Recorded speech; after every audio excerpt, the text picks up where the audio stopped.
when I started thinking about talking about wealth inequality, I think of this story of, I have two sides of my family. I have the 13th generation Quaker side, who are very progressive, and I have the Southern Baptist Tea Party side. And so I decided to go. I didn't go for years, but some of my aunts and uncles were getting really old, and even though two of my uncles are Klan members, I decided I would go anyway. And that's Ku Klux Klan for the younger generation. And so I went, and the conversation in the barn behind my uncle's trailer started going to those damn protesters that are tearing down America. And they talked about them for a long time and how horrible they were and how they destroyed property, and it was just a disgrace and they should just be sent out of the country. And my aunt says, now what are they called? And another one said, Occupy or something or another. They're talking about Occupy. So after everybody quieted down, and there were a few people cutting their eyes at me because they know I do a little bit different work. They don't understand it at all. It's don't ask, don't tell. And so I said, you know, I wrote an article recently about Occupy, and it was in an international magazine. Yeah, that's what it sounded like. A pin could drop. A pin could drop in my family, and that's saying a lot because we're all storytellers. And so finally one of them says, well, what did you write about? And I said, well, I wrote about wondering if the people driving by understood what our 99% signs mean. Total silence. And then one of my aunts says, well, what does it mean? So I started to explain it, and to explain the wealth inequality in our country and the divisions and what happens to poor people. And my aunt goes, well, why aren't they doing something about it?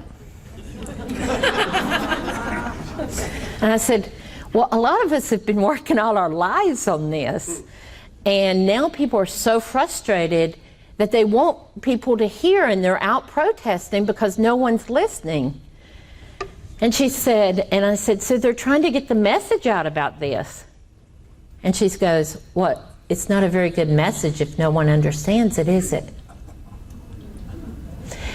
And so the thing is, most people don't understand percentages unless they've been through high school. The average reading level probably among my family, I am the only one who ever graduated high school. I did not graduate college, but is about 5th grade. And the average reading level in the district I work in North Carolina, in rural North Carolina, at that time was 3rd grade for adults, as measured by the University of North Carolina.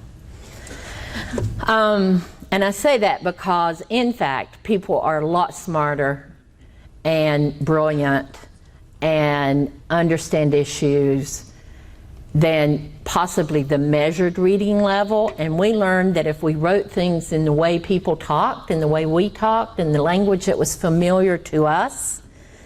I know Muhammad said he had this excuse because English was his second language, but in this country, English is often spoken many different ways, and I'll give you an example of that. So, so I just wanted to do a little exercise, because what we learned that we had to do is what I now know is called popular education. We just called it common sense. But how do you help people understand the wealth divide? Or how money is spent? We would often break it up by $1. You know, here's how much is spent on health care, only 7 cents nationally. Here's how much is spent on the military budget, which at that time was 57 cents. So I need 10 volunteers. How about these 4 here? Where's Helen? You're coming up. You want to come up? need 10. And I kind of have to step away because the 10th chair, we weren't quite big enough stage, had to hide right here behind the, someone gets to hide back here. Okay, we need, how many more do we need? Here's, yeah, we need more volunteers. Fill every chair. Can y'all hear me? This thing works, right? Oh, just for you. Okay. Do you want a mic? Yeah. If there is one. There's one on our table there. Yeah. One more person. We got to have one more person. Oh, good. Yay!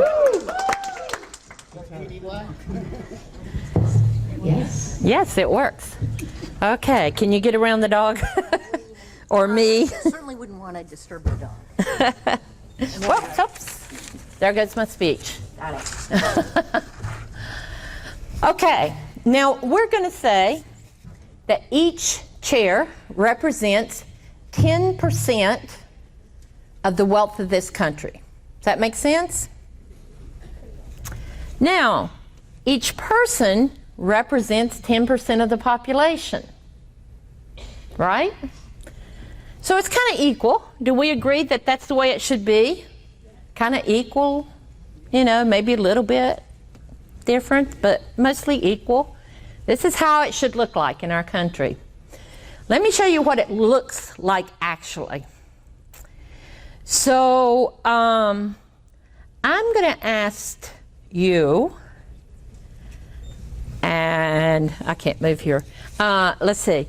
I want to get 7 chairs empty here, except for yours.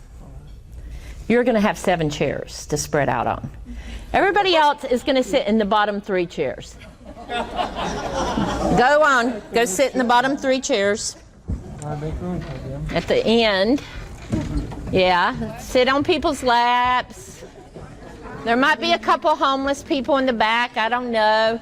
Take up all the space. You own everything. Well, you can't even hardly spend it all.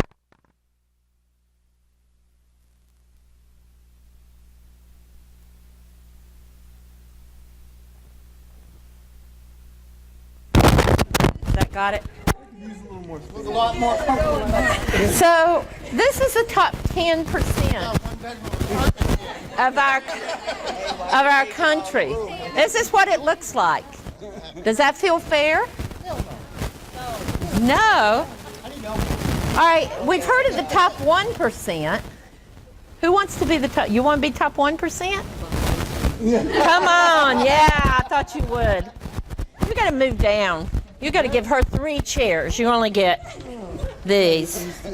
You're only 9% now. You get, because she gets 3 chairs.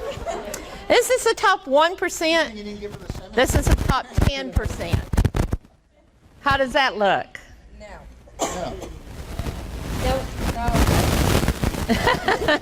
You feel crowded? You only got 3 chairs. How do you feel? I feel almost relaxed. I wish these boots were out of there. Well, I could just stretch out a little bit more. I'm sure if we keep working at it in this country, the way it's going, you'll soon have 4 chairs. I'm sure. Yeah. And we'll scoot more of y'all down. Okay. As long as you don't make us all have to sit on one chair, I think we can manage. Oh, well, we may be headed that way, and you never know. All right, I'll let y'all go back to your seats. She's saying, thank God.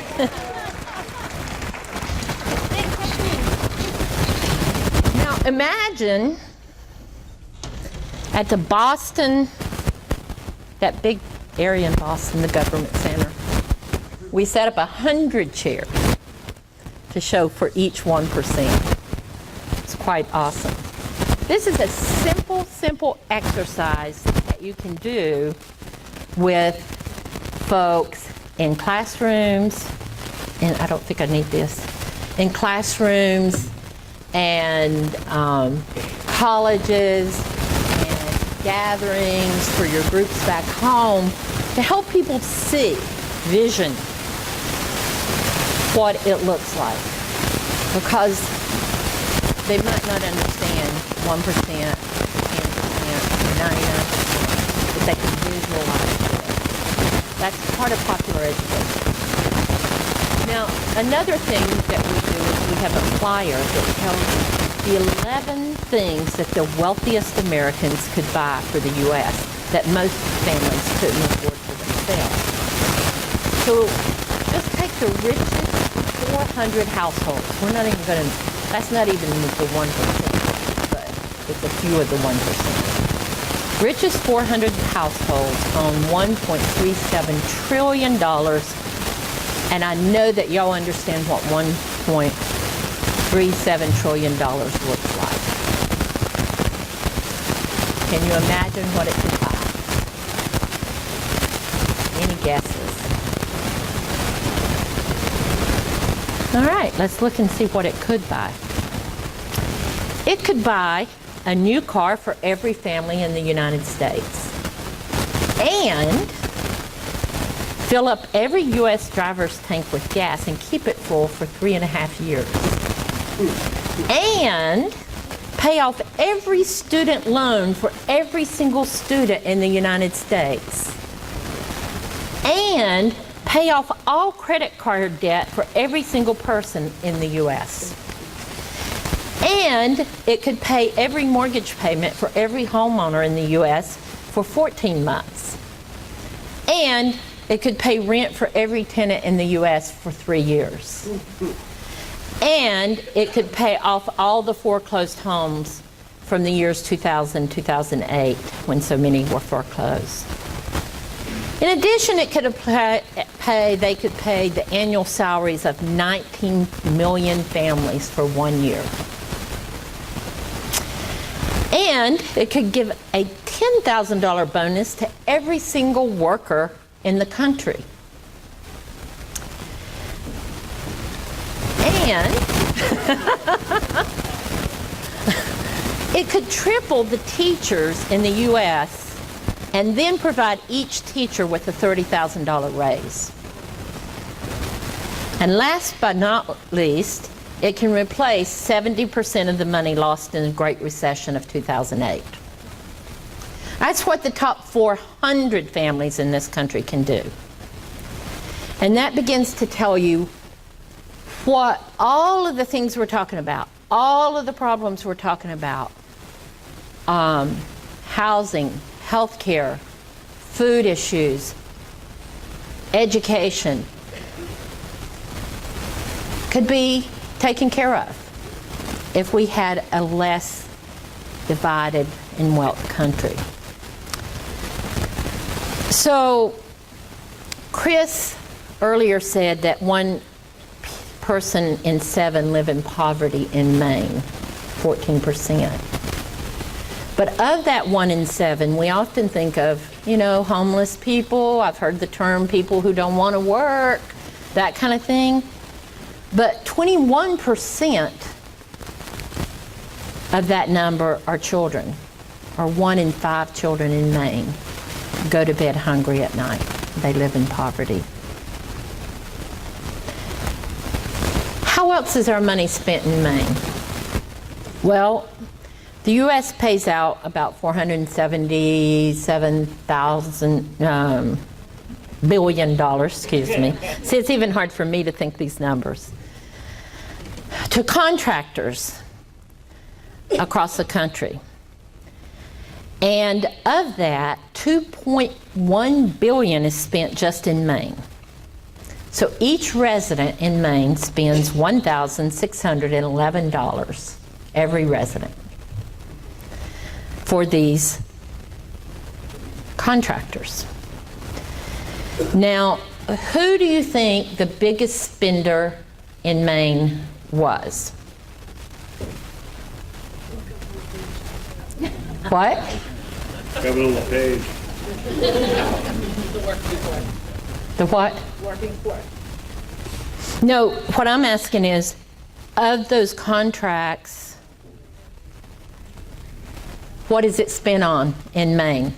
Of all that money coming in? Military, Department of Defense. And what part of that $1,611 each of you spend goes to the military among all the contractors.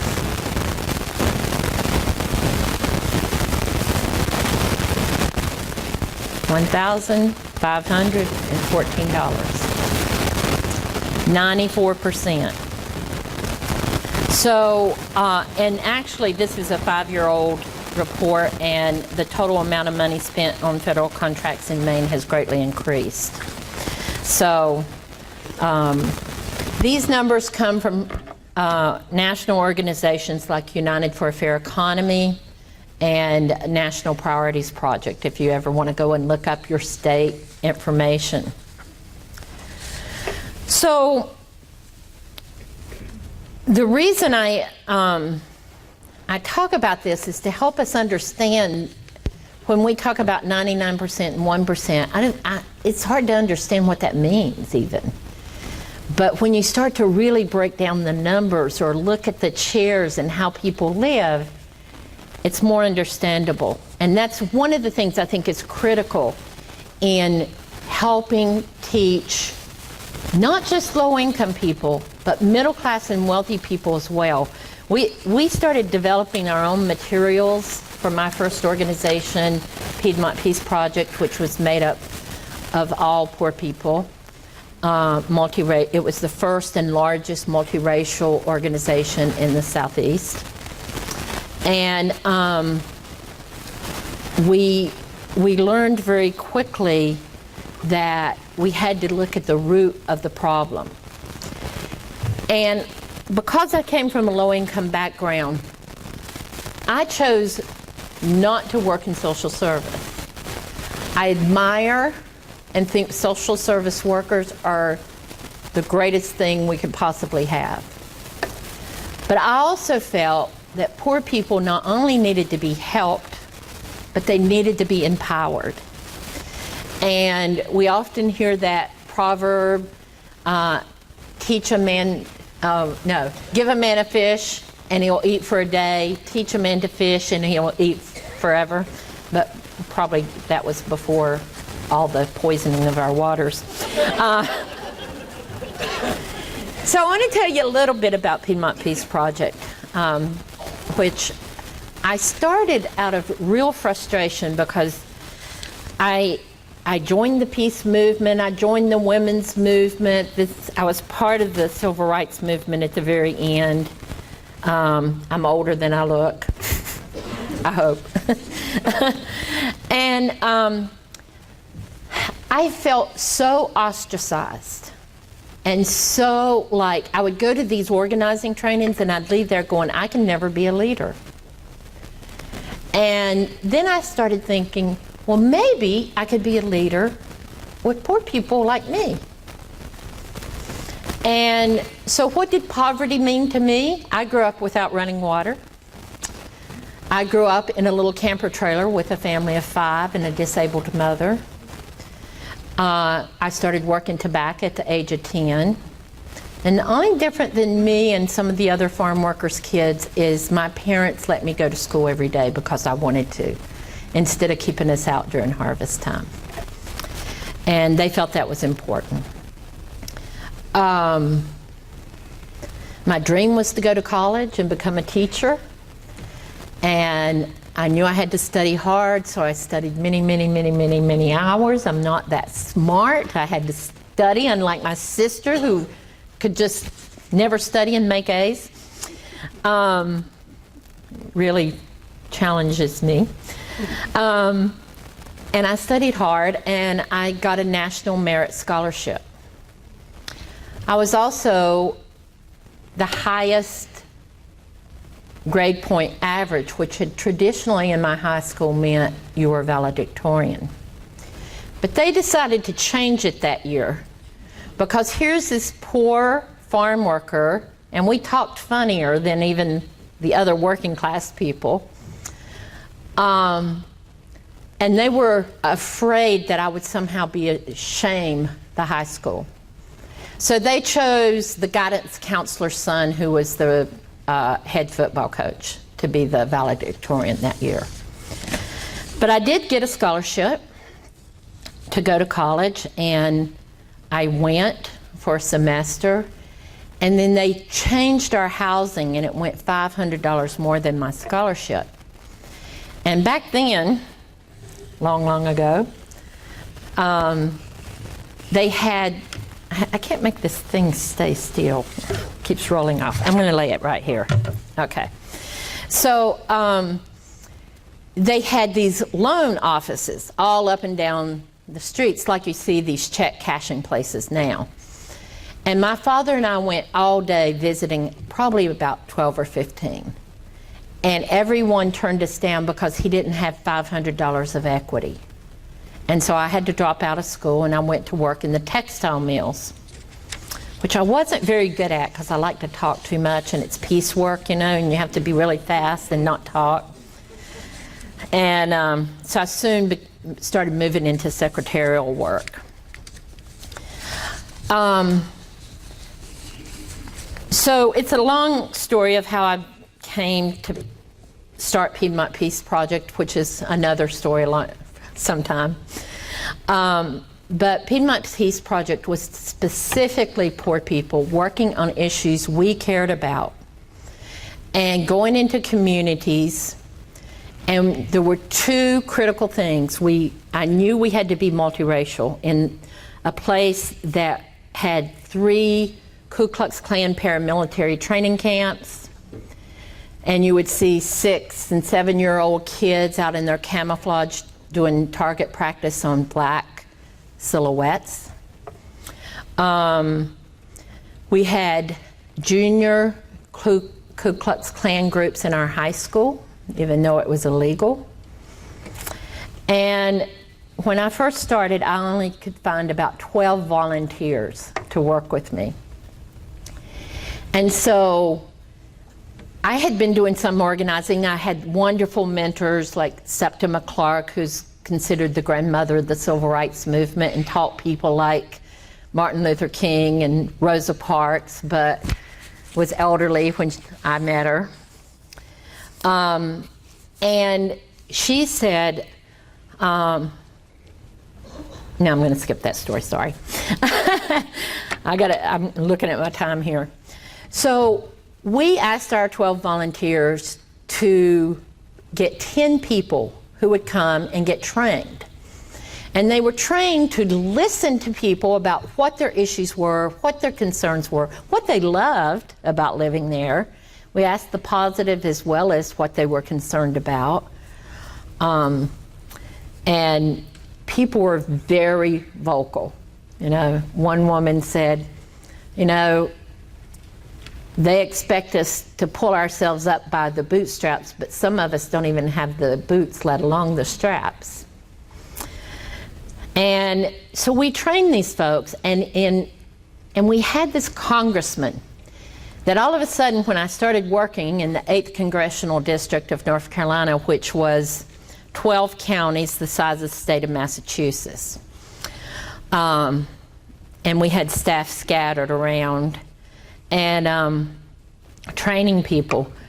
And our congressman was this conservative Democrat who was funded by defense contractors because he sat on Defense Appropriations Committee, the Defense Budget Committee, and chaired New Military Construction Subcommittee, and had a 0 voting record on peace issues, and something around 30% on things like housing, healthcare, hunger, vote. And so they're calling in saying, you got to get rid of Hefner. And we're like, get rid of him? The other alternative is worse.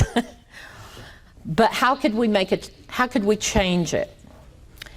So we got 500 new voters out to the polls that year.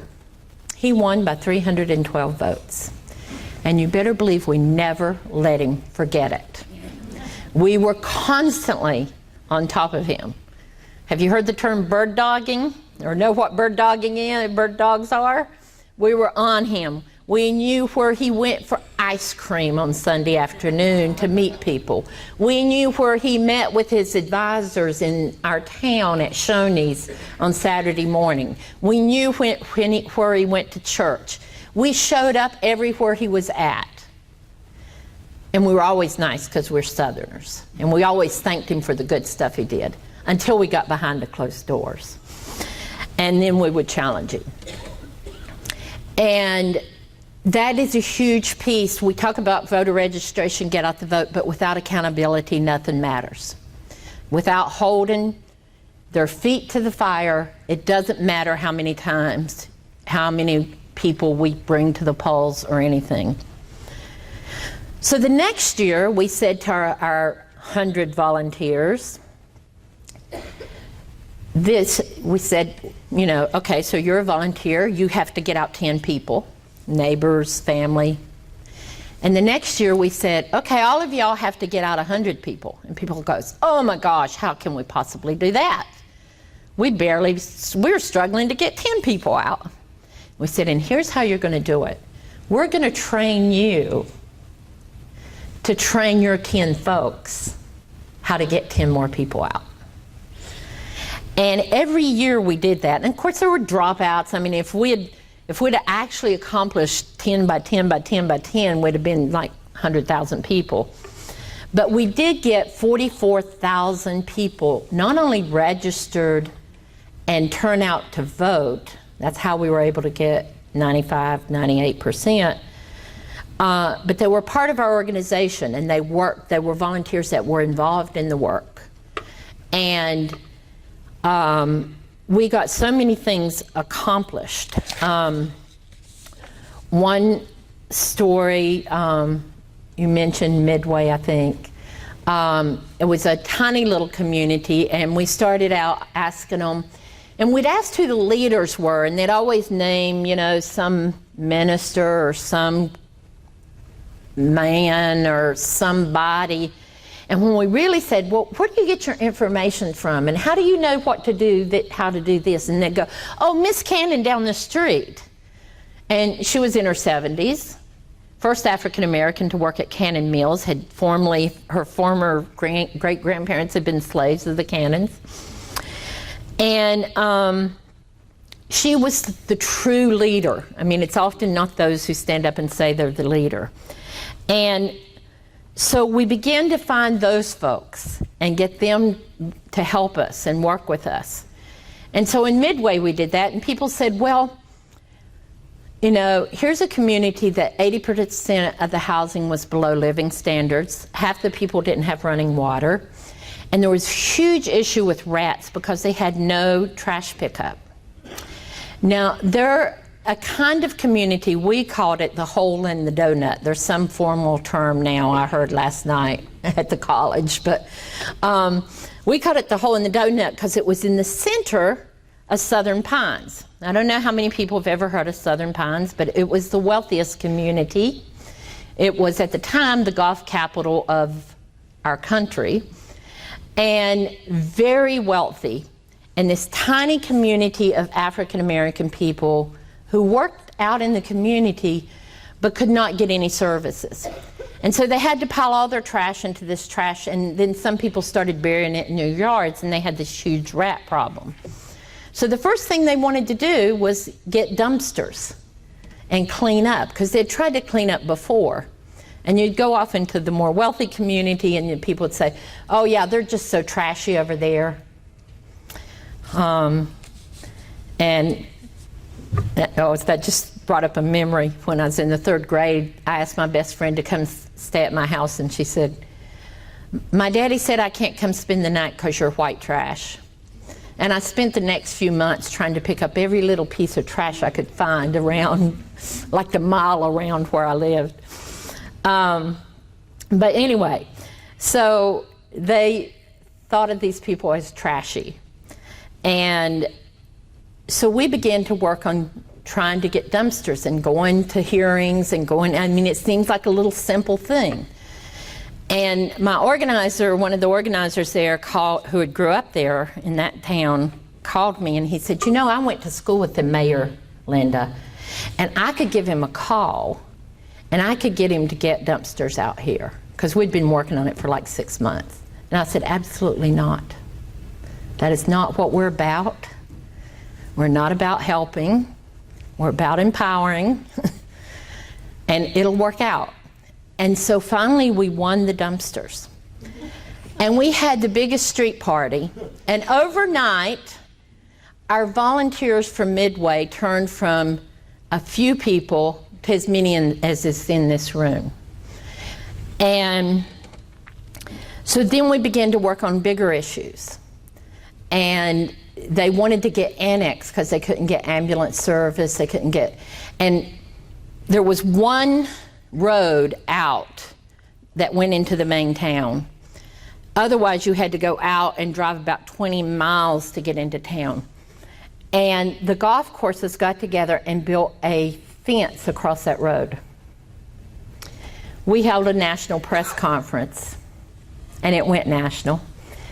And in the middle of it, one of our volunteers, African American, long dreads, came driving up dressed as she thought a golfer would look, in a golf cart.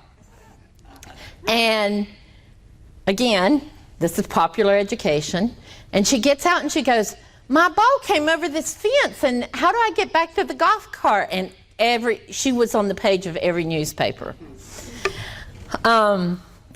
And so we kept working, and eventually Midway got annexed. It took years. It took about 20 years for this to happen.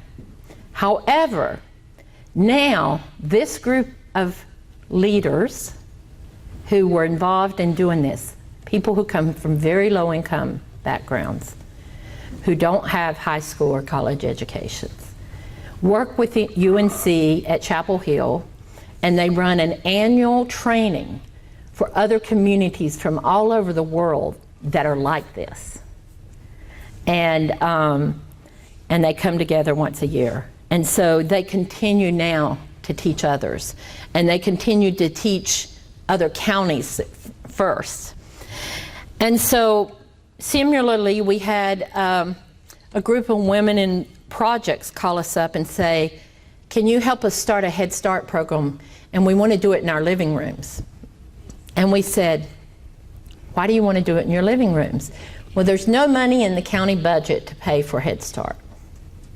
So we want to start it ourselves." And we said, "Well, what if we helped you figure out why you don't have Head Start first?"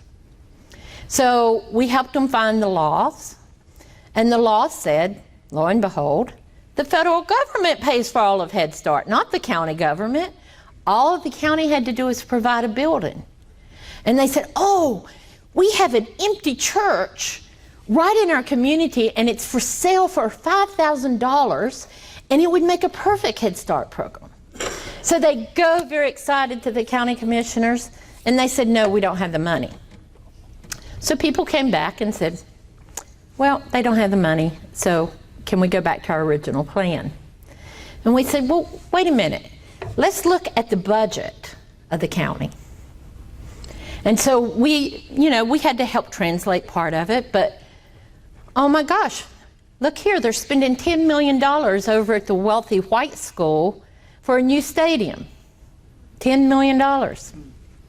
And what's this $1 million line that's for flowers?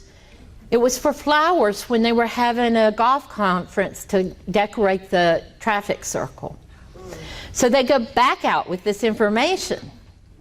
And believe me, they got their Head Start program, funded by the federal government and the county, because we always took news media with us. And our standard rule, if we're working with 8, 9, 10, 11, 12-year-olds, or we're working with poor people who don't know how to read or write, is the organizers never talk to the media. They always talk. Now, we help them.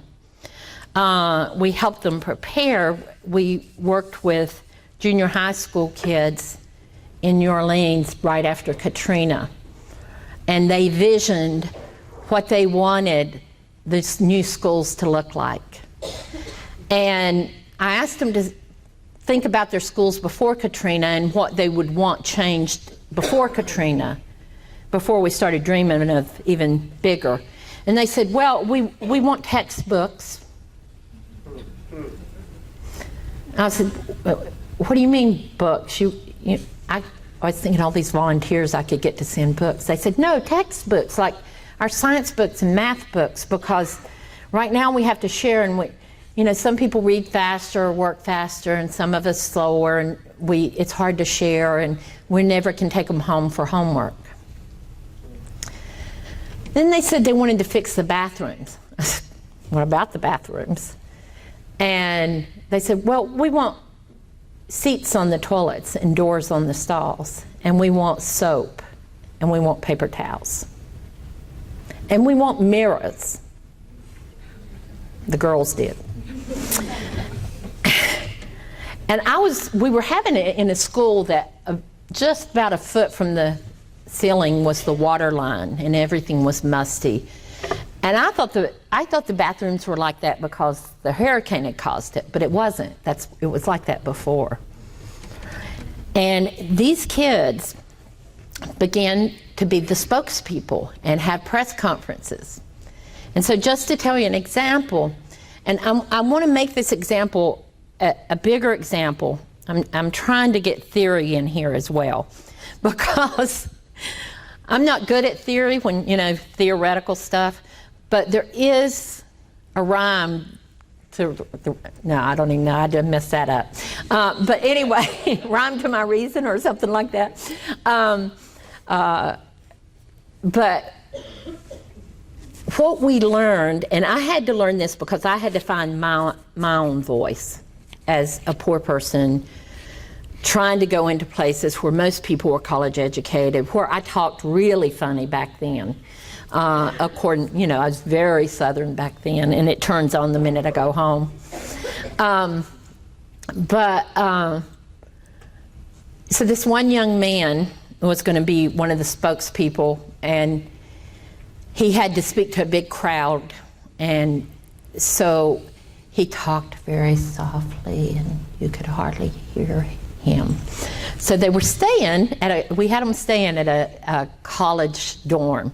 And I sent him down to the end of the hall, and I went to the other end of the hall, and I said, now I have to hear your whole speech, which he had written. And he gets to a part and he says, my house strong. I said,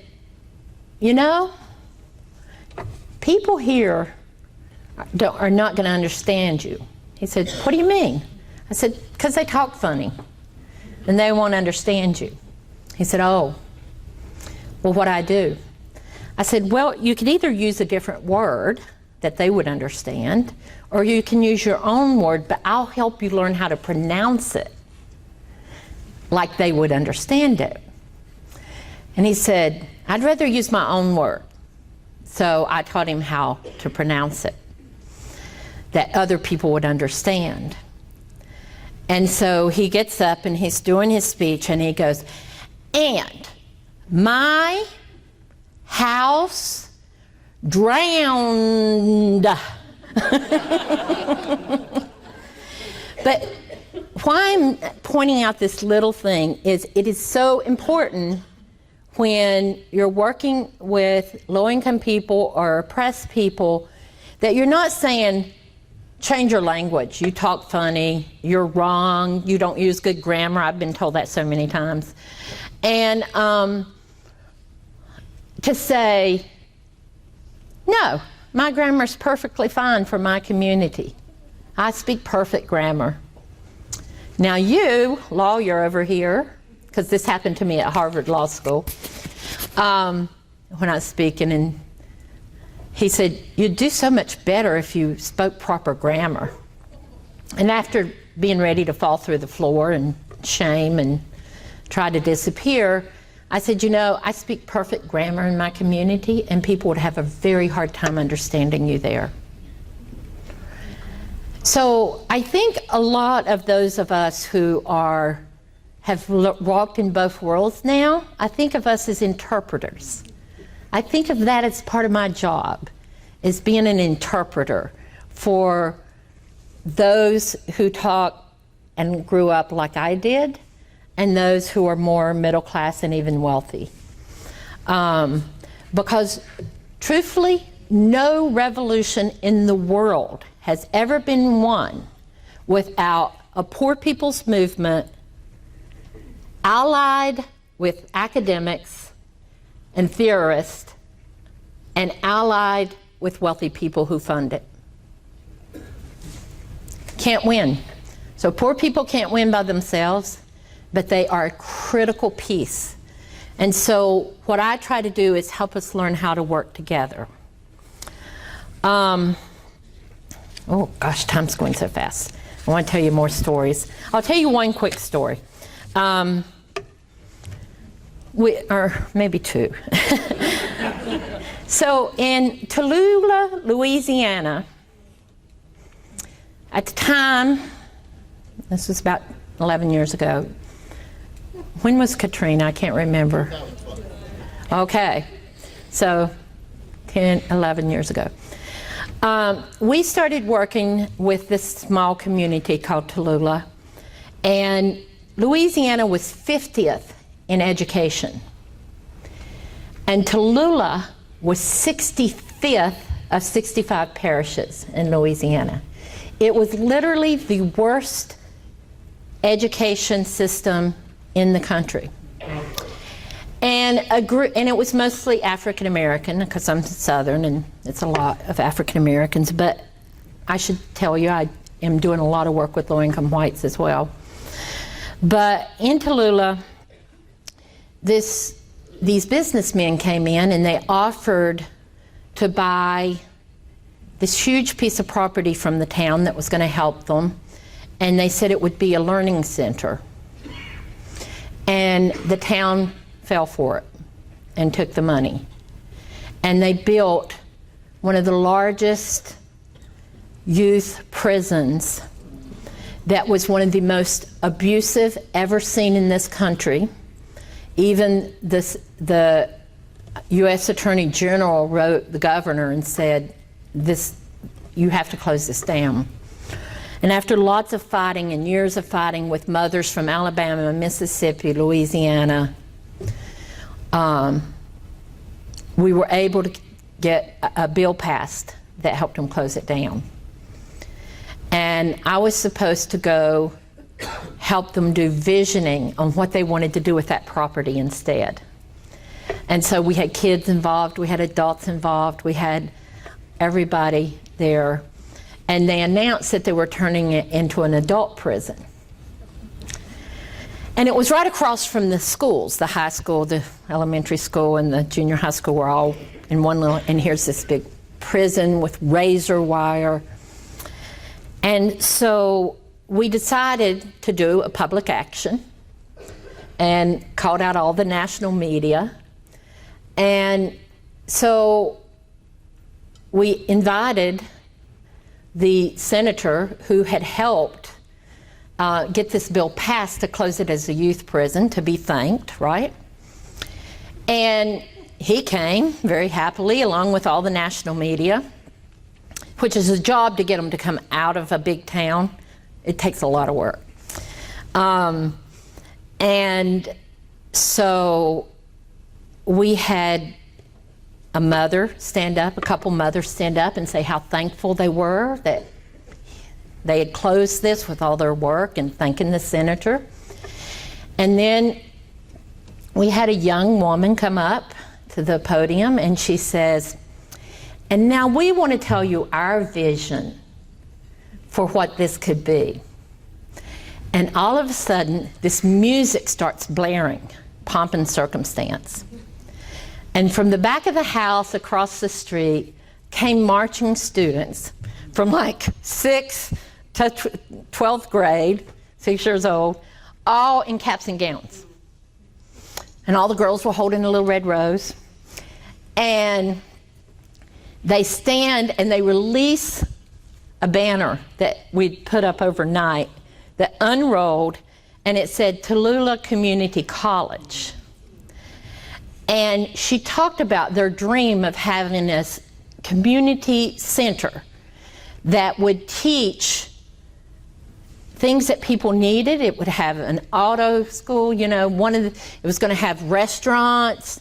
One of the kids in his vision said he wanted a French restaurant. I said, oh, do you like French food? He said, no, but I've heard it's very good. And so And at the end of her saying what their dream was, which was to have elders there that would help take care of the children, that kept the young people from going on to school. And she explained their vision, and then she turned to the senator and said, and will you please come up and give the commencement speech to the class of 2015 or something. And he came up crying because he was supporting this other prison, and he promised to go back and fight it. We won that fight, and it was one of the most well-known fights among people working in mass incarceration at the time, especially with youth. A month later, Katrina came and devastated the state, and they sent prisoners who had been in a flooded prison for 3 or 4 or 5 days up to that prison. But they still hold hope because they have that vision. They're still working on it. And I have every belief that they will. I'm trying to get Oprah interested if anyone has any connections. See my time here. I can tell one more quick story. We began to take our knowledge at the local level and doing this work at local level. And we got asked to come to South Africa after apartheid ended to teach people who had never been able to vote and felt like they couldn't vote or why vote, to train people, young people, how to go out and teach them. We got asked to other countries. And so everybody said, Linda, you have to write a book. Now, I started out organizing saying, I will do anything except write, fundraise, or speak in public. I will do everything with organizing but those 3 things. So about $11 million later that I've raised, because I raised for a lot of other groups as well as mine. I wrote my first book, Bridging the Class Divide, that was about our model, which is not a model. That's what I say in the book. Everybody wanted our model. And our model says, we don't have a model. We're a learning organization. We don't believe in making mistakes unless you do it twice. If 3 people show up, you go, oh, what could we do differently next time? Or a peace group called me and said, we keep inviting those black people and they just won't come. And will you come and teach us how to get people to come? And I said, okay, so tell me how to get there. And it turns out they had their meeting in a locked, what do you call those communities? Gated communities. And you had to have a password. And I was like, oh, I could tell you on the phone without even coming. And then I began to think, how do we do this work nationally? And so I set out to build collaborations and help the left work collaboratively. And I met some people from Public Conversations Project that their expertise is bringing, they're a bunch of family therapists, and they decided their work was going to be about teaching people, they're in Boston, how to talk to each other across different sides. And I was like, wow, I should go to that training. Maybe I can teach people on the left to talk to each other that are on the same side. And the first network, and we've built many, many, many, was progressive communicators that helped grassroots have their voices heard, low-income people. And they did not want to work together. And they had had terrible experiences of coming together in the past, and then the wealthy white group stealing an idea. You know, some of you may know Charlotte Ryan. She lives in Ludlow, Massachusetts, and she wrote a wonderful book that was later rewrote by George Lakey, Don't Look at the Elephant or something like that. And all of us know that she wrote the first book that really talked about that. And she didn't want to come because her ideas had been so ripped off. And we got people to come. And the first thing we made them do, we ordered the food from a caterer, but they had to put it together themselves. They had to cook together and help cook and serve food and eat together. We left lots of time, a couple hours for lunch, a couple hours for walks in the afternoon, because more work happens in the off time than it does in this room.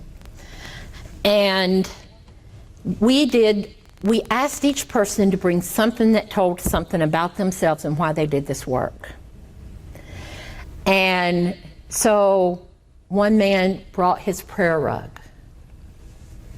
Charlotte brought these old newspaper clippings of when her father had tried to organize in the unions in Ludlow, Massachusetts, and how they told all these lies, and she decided right then and there, at a very young age, she was going to work for telling the truth in media. And everybody brought something that reminded them of why they started doing this work. Has anybody ever thought about that? What you would do if you were asked, what made me start doing this work? A symbol of that? Could be a grandchild or a child. Yeah. Lots of different things came into the room, and we shared those stories. And storytelling is the number one thing that you have to do to build trust. And storytelling is such a part of the fabric of life in the South. I don't know how it is here in Maine. But I know in Massachusetts, nobody was like, storytelling? What? We actually have storytelling festivals. And people told their own stories. And all of a sudden, a lot of the barriers that people felt toward each other and the distrust started to fall away. So the next day we did collective visioning, and that's our number 2. I mean, I believe every movement has to start out with a collective vision of the long haul. You know, what's out there? What are we really trying to build? When we did a national listening project with activists all over the country from every issue, from every level, from small, tiny to national, the one thing they said is, we're really good at talking about what we're against, but we don't have any idea of talking about what we're for. We don't know how to talk about that. And that's what inspires people. That's what brings people along. Talking about what you're for is what gets people excited. It's what gets the news media coming out. Hearing kids tell about what they want for their future is amazing. And so the next day after we did collective visioning, part of the agreement we had to make to get people to come, because nobody wanted to come, and so I called them all up and said, what's your biggest fear of coming? And they had all these things, this list, and I said, and what would your greatest hope be if we could all work together? And so I sent out a letter with our greatest hope. This is what we want to accomplish. This is what people want to accomplish, and here's what our hopes are. And here are the things getting in our way. And we're going to address them at this meeting. We're not going to put them under the table. We're not going to pretend they don't exist. We're going to address them. So people said, well, a lot of people said, I'll come, but we can't talk about having a national network. That's off the table. Because that's what I was trying to do, right? Or national collaboration. That's off the table. And the other thing is, we're not going to share any of our own ideas or our theories of change or anything with each other, because someone's going to steal it. And so after we did the visioning that afternoon, we had set up an exercise to do sort of make up problem, you know, and let people help problem solve so that it didn't have to be their ideas. And people started saying to me at lunch is, you know, I'd really like to share this issue that my organization is working with. I really want to share this idea that my organization has, but we can't do it by ourselves. And so we said, okay, everybody has the option to share or to go back to just a make-up story. Every single person shared. And there'd be little remarks like, now I don't want to see this show up in your proposal without credit to us. Every single person shared, and at the end of it, the woman who was the most difficult to get to come said, you know, I feel like we've accomplished more here in the last 24 hours than in the 17 years I've been doing this work and coming to these kind of meetings. And we had done nothing but storytelling and visioning at that point and sharing. She says, I think we ought to talk about building a national network. And I said, well, we agreed not to talk about that, but let's take a poll. Every single person wanted to build a national network in the room. We only had 4 hours on Sunday. We put together the most complete, intense, strategic planning document that actually got followed through on by everyone.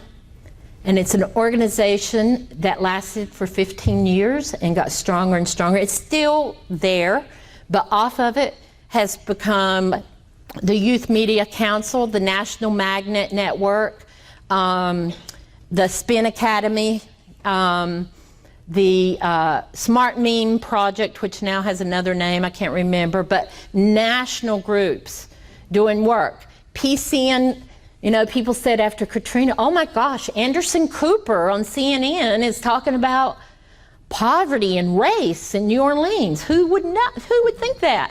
Well, it was because our folks were there immediately supporting the other PCN folks that lived in the community to help them tell their stories, and we did briefings with reporters. That's why NPR and Anderson Cooper and MSNBC was talking about race and class after Katrina, not because they just had this amazing revelation. When Arizona started passing the worst immigration laws ever, we sent a team in. We couldn't afford to pay them, but we paid their way. And they worked with people to get the word out and make a huge movement against the immigration reform that we're working for. So I have to end. I have a million stories, but I have to end. But I want to end with this. So we have to change the way we work for change. We have to. I often use a common phrase that I've heard, mind, body, and soul. So what is the mind, body, and soul of creating a movement for positive change?